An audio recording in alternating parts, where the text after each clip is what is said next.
स्वागत है मित्रों हमारे YouTube channel Manish mission classes पर। आज की इस वीडियो में देखेंगे हम क्लास 10th का चैप्टर नंबर फर्स्ट वास्तविक संख्या यानी रियल नंबर की कुछ परिचय जानेंगे। उसके बाद हम लोग एक्सरसाइज बनाना शुरू करेंगे।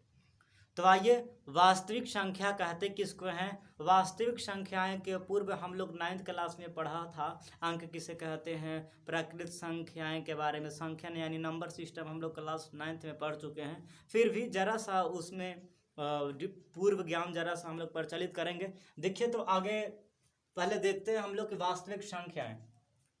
वास्तविक संख्याएं कहते किसको है ना? वास्तविक संख्या यानी रियल नंबर। परिमेय संख्या तथा अपरिमेय संख्याओं को हम क्या कहते हैं? वास्तविक संख्याएं कहते हैं। परिमेय तथा अपरिमेय संख्याओं को हम वास्तविक संख्याएं कहते हैं। ठीक है, तो उससे पहले हम लोग जरा सा जानते हैं, क्या जानते हैं कि अंक किसे कहते हैं? अंक क्या है? नंबर यानी संख्या किसे कहते हैं? प्राकृत संख्या, पूर्ण संख्या, पूर्णांक संख्या क्या होती हैं? इन सभी के बारे में चर्चा करेंगे। उसके बाद हम लोग पढ़ेंगे, है ना? तो देखिए, अब लोग पढ़ते हैं सबसे पहले अंक, है ना?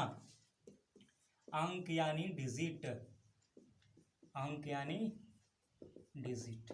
डिजिट क्या है? यदि किसी संख्या में एक ही अंक प्रयोग होता है, यदि किसी संख्या में एक ही अंक प्रयोग होता है तो इसको हम अंक कहते हैं। लिखिए, यदि किसी संख्या में, यदि किसी संख्या में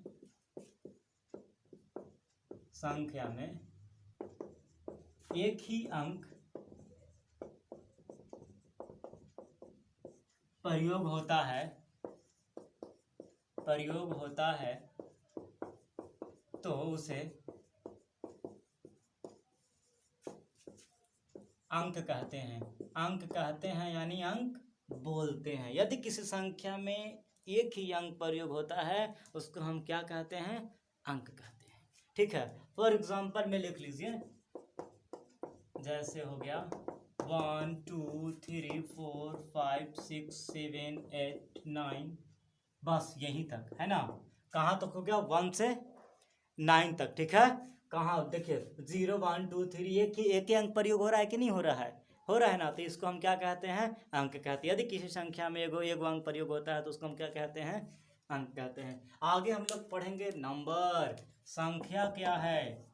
नंबर सिस्टम हम लोग क्लास 9th में पढ़ चुके हैं, यानी संख्या पद्धति हम लोग क्लास 9th में पढ़ चुके हैं ना? तो इसके बारे में पढ़ेंगे। संख्या क्या है? यानी नंबर। संख्या यानी नंबर। संख्या यानी नंबर। यदि किसी संख्या में एक से अधिक अंक प्रयोग हो, है ना? इसको इस तरीके से रखेंगे, यदि किसी संख्या में एक से अधिक अंक प्रयोग हो तो उसे हम क्या बोलते हैं? संख्या कहते हैं। संख्या कहते हैं।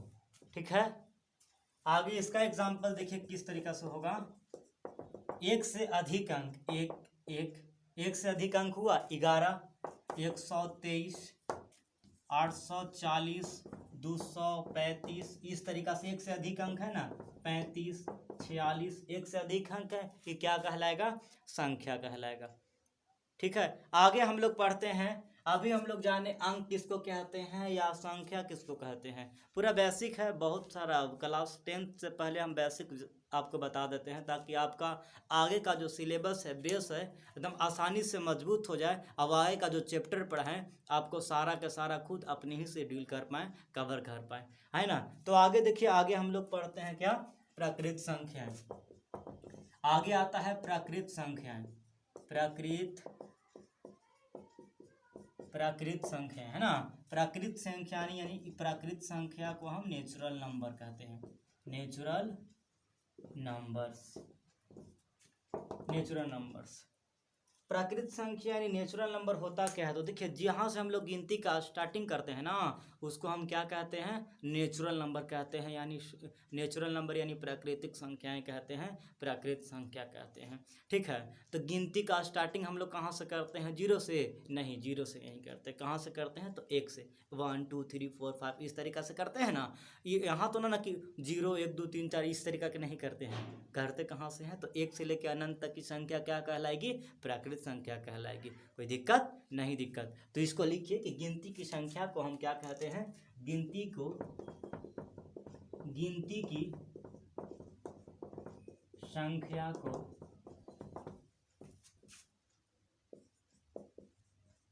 प्राकृत संख्या कहते हैं। फॉर एग्जाम्पल जैसे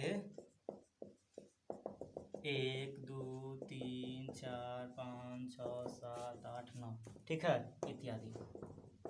यहाँ तक कहाँ से होगा? यहाँ से लेकर अनंत तक हो जाएगा, इन्फिनाइट तक जाते रहेगा। लिखते रहिए आप लोग, है ना। देखिए यहाँ तक होगा। उसके बाद देखिए जो नेचुरल नंबर होता है ना, नेचुरल नंबर को हम n से डिनोट करते हैं, यानी n से सूचित करते हैं। इसको हम इस तरीक़ा से भी लिख सकते हैं, 1 2 3 3 4 से लेकर यहाँ तक, कहाँ तक? इन्फिनाइट तक। आगे आता है एक पूर्ण संख्या। हम लोग पढ़ेंगे पूर्ण संख्या। पूर्ण संख्या, पूर्ण संख्या, पूर्ण संख्या यानी होल नंबर्स। पूर्ण संख्या यानी होल नंबर्स। तो देखिए पूर्ण संख्या किसको कहते हैं? होल नंबर किसको कहते हैं? तो देखिए प्राकृत संख्या में जीरो के शामिल कर देने से जो संख्या प्राप्त होती है उसको हम क्या कहते हैं? पूर्ण संख्या कहते हैं, यानी होल नंबर कहते हैं। जीरो को शामिल कर देने से, यानी प्राकृत संख्या में जीरो को शामिल कर देने से जो संख्या प्राप्त होती है उसको हम क्या कहते हैं? पूर्ण संख्या कहते हैं। लिखिए प्राकृत संख्याओं में, प्राकृत संख्याओं में जीरो को शामिल कर देने से, जीरो को शामिल कर देने से जो संख्या प्राप्त होती है, प्राकृत संख्याओं में जीरो को शामिल कर देने से जो समुच्चय बनता है, जो समुच्चय बनता है उसे पूर्ण संख्याएं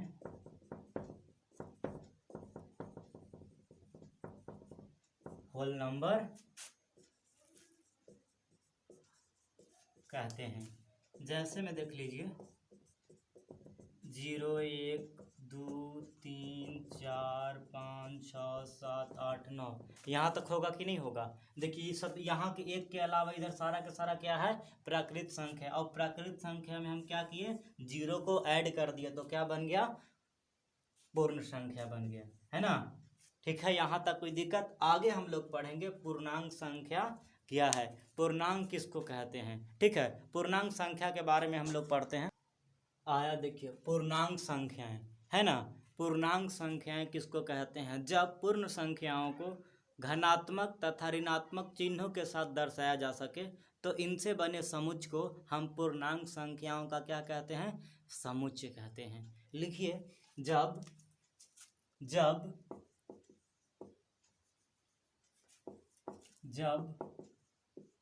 पूर्ण संख्याओं को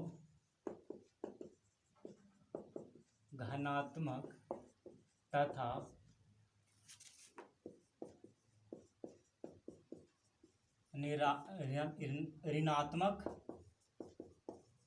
चिन्हों के साथ दर्शाया जाता है तो इनसे बने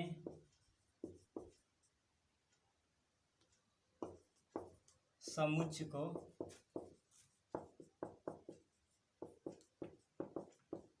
पूर्णांक संख्याओं का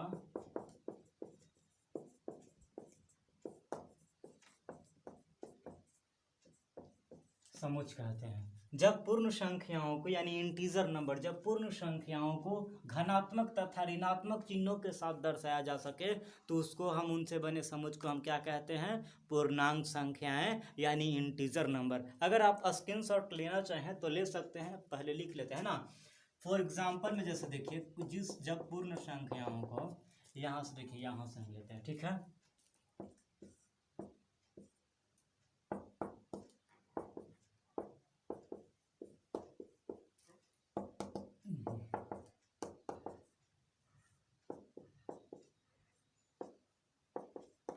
देखिए, हम बताएं जब पूर्ण संख्याओं को प्लस यानी धनात्मक तथा ऋणात्मक चिन्हों के साथ दर्शाया जा सके तो हम उनको क्या कहते हैं? बताइए।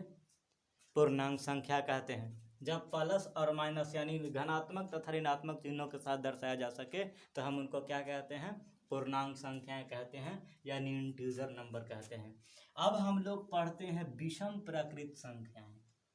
विषम प्राकृत संख्याएं होता है और सम प्राकृत संख्या यानी इवन ऑड नंबर और इवन नेचुरल नंबर, है ना, ओड नेचुरल नंबर पढ़ेंगे। तो देखिए हम लोग पढ़ते हैं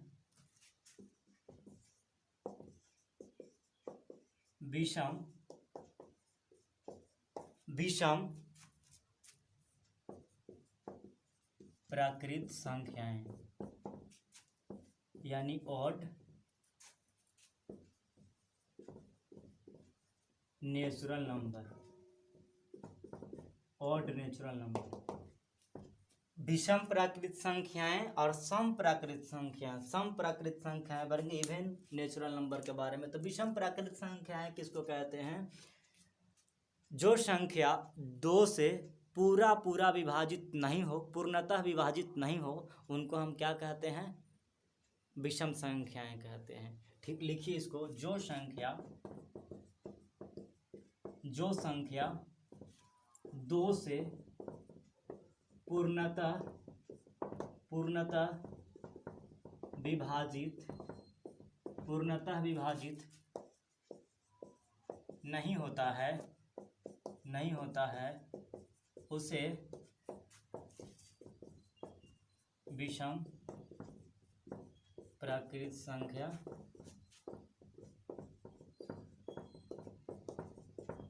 उसे क्या कहते हैं? विषम प्राकृत संख्या कहते हैं। जैसे में देख लीजिए,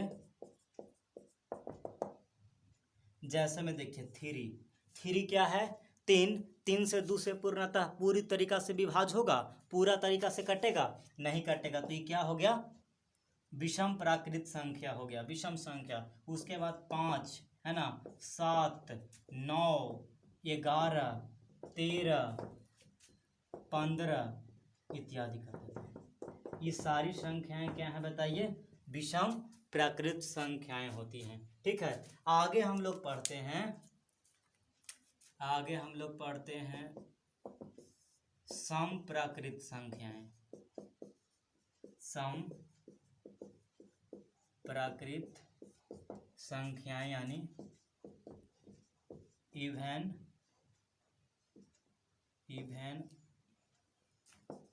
नेचुरल नंबर, इवन नेचुरल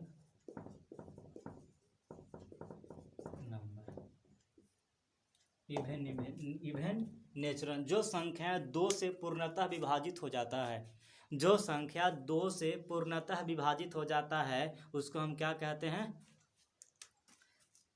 सम प्राकृत संख्याएं। जो संख्या दो से पूर्णतः विभाजित हो जाता है उसे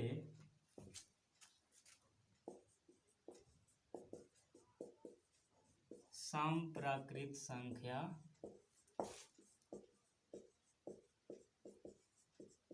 कहते हैं। जैसे देखिए दो, है ना, दो पूरी तरीका से दो से काउची हो जाएगा, भागा पूरा के पूरा लग जाएगा। उसके बाद देखिए 4 हो गया, 6 हो गया, 8 हो गया, 10 हो गया, 12 हो गया, 14 हो गया। इस तरीके से क्या है? आते रहेगा, है ना। इसी तरह का सी टी इसको ई टी सी कर दीजिए, आप आते रहेगा। ठीक है, देखिए एक बात और देख लीजिए ज़रा सा, एक संख्या रेखा है, यहाँ से स्टार्टिंग होता है 1 2 3 4 5 6। यहाँ से हम लोग गौर करेंगे संख्या रेखा पर, जरा सा हम लोग गौर करेंगे कि देखिए एक के बाद यहाँ क्या है, विषम संख्या, यहाँ एक सम संख्या, तो एक के बाद क्या मिलता है हमको, सम, एक के बाद विषम संख्या मिल रहा है। और देखिए इसको जब यहाँ विषम संख्या, विषम संख्या का जब छोड़ के यहाँ से हम लोग आगे बढ़ते हैं तो क्या मिलता है, सेम से मिलता है। देखिए एक के सम संख्या, एक सम संख्या, एक विषम संख्या, एक सम संख्या, सम संख्या विषम संख्या, विषम संख्या सम संख्या, यानी एक के एक क्या मिल रहा है बताइए। देखिए 3 के बाद यो क्या मिल गया, विषम संख्या। 4 के बाद 6 क्या हो गया, सम संख्या। 1 के बाद 3 विषम संख्या, एक भी विषम और ये भी विषम। इसके बाद यहाँ से क्या हो गया 5 के बाद गया तो 5 के बाद 7 जाएगा, 7 के बाद 9 जाएगा, 9 के बाद 11 जाएगा, 11 के बाद 13 जाएगा।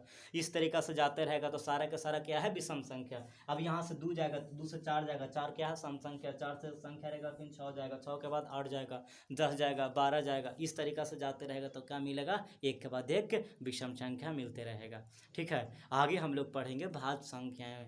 भाज्य संख्या एक, पहले हम इसको एक गोला चक्र की तरह से बनाते हैं। आपको देखिए हम लोग पढ़े क्या, पूर्ण संख्या हम लोग पढ़े, तो पहले एक गोल टाइप का बनाते हैं। हम क्या क्या पढ़े, देखिए वास्तविक संख्याओं को क्या है बताइए, वास्तविक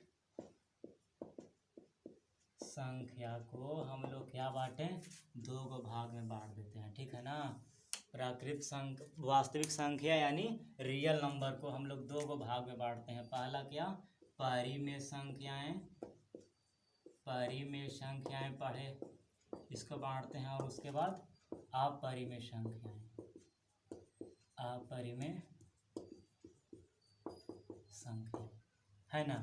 तो परिमेय संख्या हम लोग पढ़ लिए कौन कौन होता है। तो देखिए फिर एक जो गोरा सा हम लोग चक्री बनाते हैं यहाँ से, ठीक है। यहाँ लिखते हैं हम लोग परिमेय संख्या। परिमेय संख्या किसको कहते हैं, जब P/Q के रूप में लिखते हैं, है ना, तो परिमेय संख्याएं। देखिए परिमेय संख्याएं हो गया, ठीक है। उसके बाद यहाँ से इस तरीक़ा से इसको डिनोट करते हैं, परिमेय संख्याएं। परिमेय संख्या के बाद पूर्णांक संख्याएं, प्राकृत संख्याएं, पूर्ण संख्याएं, फिर उसके बाद क्या है, देखिए सम संख्या बन गया, एगो सम संख्या, एगो विषम संख्या। यहाँ तो अटेगा नहीं, तो देखिए सबसे पहले इसको हम लिख देते हैं, क्या पढ़ें, प्राकृत संख्याएं हो गया ये प्राकृत संख्या। फिर यहाँ क्या हो गया, पूर्ण संख्याएं, ये हो गया पूर्णांक यानी इंटीजर। ठीक है, फिर देखिए यह क्या हो गया, विषम सम प्राकृत संख्या, सम प्राकृत संख्या। और उसके बाद यहाँ क्या हो गया बताइए, ये पढ़ लिया हम लोग विषम प्राकृत संख्याएं, है ना। हम लोग यहाँ से पढ़े, देखिए वास्तविक संख्या को हम लोग 2 भाग में बांटे हैं, पहला परिमेय संख्या, दूसरा अपरिमेय संख्या। परिमेय संख्या के बारे में जरा सा फिर हम आपके बारे में भी चर्चा करेंगे, है ना। देखिए परिमेय संख्या को हम लोग इतना बाकी, परिमेय संख्या यानी प्राकृत संख्या पढ़े। उसके बाद पूर्ण संख्याएं, पूर्णांक संख्या यानी इंटीजर नंबर, पूर्ण संख्याएं होल नंबर, प्राकृत संख्या यानी नेचुरल नंबर जिसको हम n से सूचित करते हैं। ठीक है, उसके बाद हम लोग क्या पढ़ें, समप्राकृत संख्याएं, और फिर उसके बाद विषम प्राकृत संख्याएं। ठीक है, अभी हम लोग आगे जा पढ़ेंगे। देखिए हम लोग पढ़ेंगे परिमेय संख्या यानी रेशनल नंबर, है ना।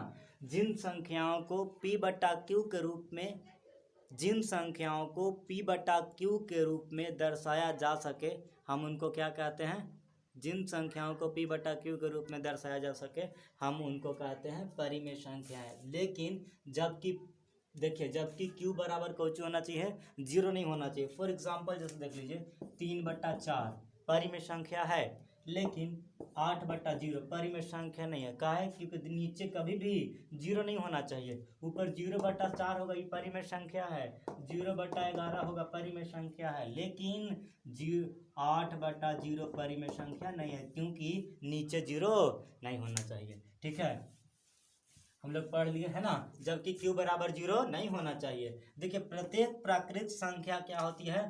परिमेय संख्या कहलाती है। प्रत्येक प्राकृत संख्या परिमेय संख्याएं कहलाती है। ठीक है, हम लोग प्रत्येक पूर्ण संख्या परिमेय संख्या कहलाती है। परिमेय संख्या कहलाती है। प्रत्येक पूर्णांक संख्या परिमेय संख्या कहलाती है। क्लियर? आगे हम लोग पढ़ेंगे। देखिए, यहाँ तक पढ़ लिया, प्रत्येक प्राकृत संख्या परिमेय संख्या कहलाती है, प्रत्येक पूर्ण संख्या परिमेय संख्या कहलाती है, प्रत्येक पूर्णांक परिमेय संख्या कहलाती है ना। अब हम लोग आगे पढ़ेंगे भाज्य संख्याएं और अभाज्य संख्याएं के बारे में। भाज्य संख्याएं क्या हैं, अभाज्य संख्याएं किसे कहते हैं? ठीक है, तो देखिए आगे हम लोग देखते हैं भाज्य संख्याएं और अभाज्य संख्या। देखिए, भाज्य संख्याएं है ना, भाज्य संख्याएं किसको कहते हैं? जिन संख्याओं को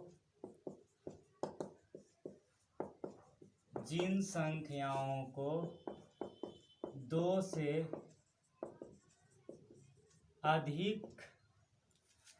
से अधिक संख्याओं के साथ भाग किया जा सके, उसे क्या कहते हैं? भाज्य संख्याएं कहेंगे, है ना। देखिए, जिन संख्याओं को क्या कहते हैं? जिन संख्याओं को 2 से अधिक संख्याओं से भाग कर सकते हैं, तो उसको हम क्या कहेंगे? बोलिए, भाज्य संख्याएं कहते हैं। क्या कहते हैं? बोलिए, भाज्य संख्या। फॉर एग्जाम्पल में जैसे हम लोग देखेंगे, जैसे में क्या हो जाएगा? 8। देखिए, 4 है ना, 4 क्या है? एक संख्या। देखिए, 4 को भाग करेंगे, 1 से भी कट जाएगा, 2 से भी हो जाएगा और 4 से ही भागा लग जाएगा। ठीक है, उसके बाद 8 है, तो 8 को हम 1 से भी भाग कर सकते हैं, 2 से भी भाग कर सकते हैं, 4 से भी भाग कर सकते हैं, 8 से भाग कर सकते हैं। तो ये सारी संख्याएं क्या कहलाएंगी? भाज्य संख्याएं कहलाएंगी। हम लिखाएं कि जिन संख्याओं को 2 से अधिक संख्याओं के साथ भाग किया जा सके, हम उसको क्या कहते हैं? भाज्य संख्याएं कहते हैं। आगे हम लोग पढ़ेंगे अभाज्य संख्याएं, है ना। आगे पढ़ेंगे अभाज्य संख्याएं क्या है। अभाज्य संख्याएं, जिन संख्याओं को केवल 2 संख्याओं के साथ भाग किया जा सके, उसको हम क्या कहते हैं? अभाज्य संख्या। ठीक है, जिन संख्याओं को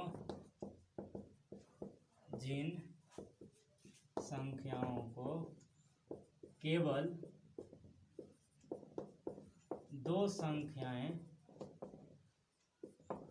जिन संख्याओं को केवल दो संख्याओं भाग कर सकते, केवल 2 संख्याएं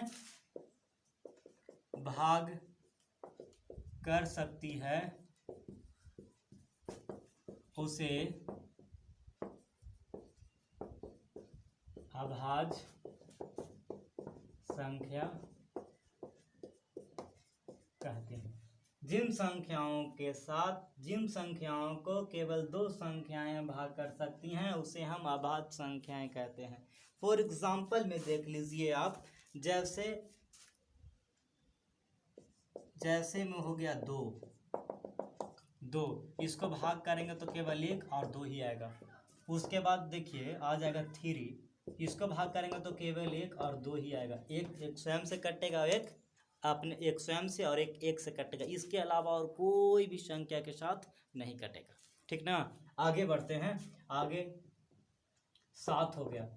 7 भाग करेगा किससे, देखिए 1 से और 7 से। और कोई भी संख्या से कटेगा नहीं कटेगा, तो ये क्या हो गया, अभाज्य संख्या है। उसके बाद देखिए 11 भी भाग करेंगे तो 1 से कटेगा और खुद 11 से कटेगा। उसके बाद 13 भी भाग करेंगे तो कितना, 1 से और 13 से कटेगा और कोई भी संख्या से नहीं कटेगा। तो इसी तरीक़ा से संख्या हम लोग आगे बढ़ाते जाएंगे।